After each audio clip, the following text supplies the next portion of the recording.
U.S. President Donald Trump is suspending travel from Brazil, which has the world's second highest number of coronavirus cases. The White House says the president is taking this decisive action to help ensure foreign nationals who have been in Brazil do not become a source of additional infections in our country. It will take effect late Thursday. The decision applies to foreigners who want to come to the United States and have been in Brazil during the last 14 days. That's the period during which health experts say someone can have COVID-19 and infect others without showing any symptoms. The president has similarly banned travel from China, the United Kingdom, and Europe. Permanent U.S. residents and their immediate families are exempt, along with what Trump calls the free flow of commerce. As of Sunday, Brazil had more than 347,000 COVID-19 cases. That's the second highest number in the world after the United States, according to Johns Hopkins University.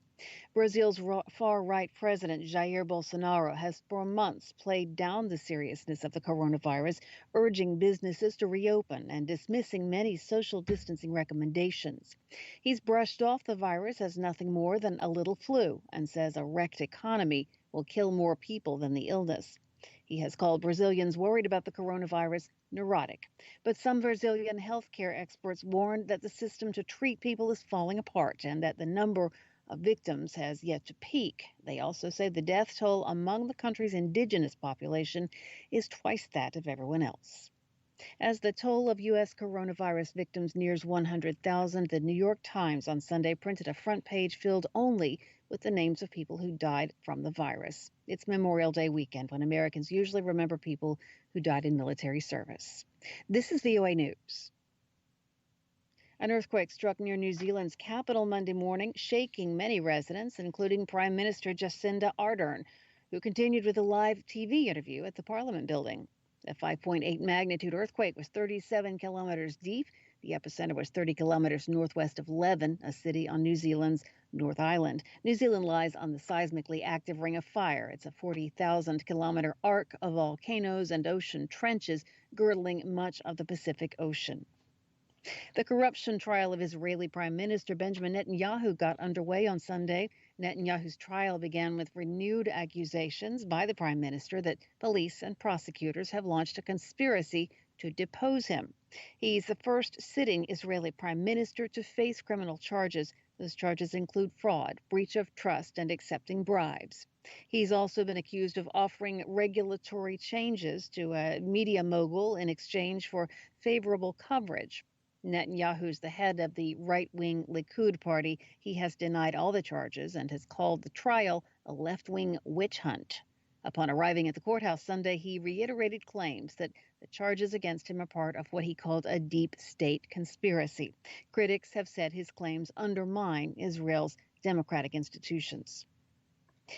U.S. Secretary of State Mike Pompeo has hailed the temporary Eid ceasefire in Afghanistan as a tremendous opportunity for advancing peace efforts in the war-torn country.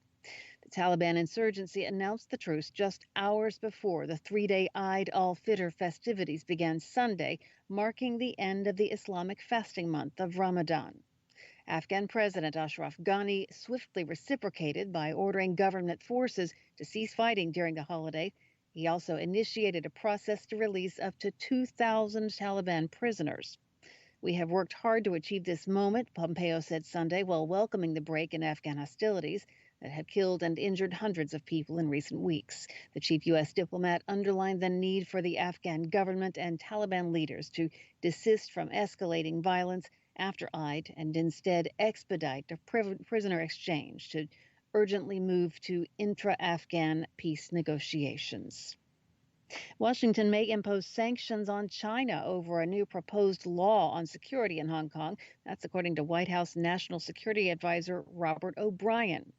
He said Sunday if China basically takes over Hong Kong, as he said it looks like they will do with the new security law, Secretary of State Pompeo will likely be unable to certify that Hong Kong maintains a high degree of autonomy.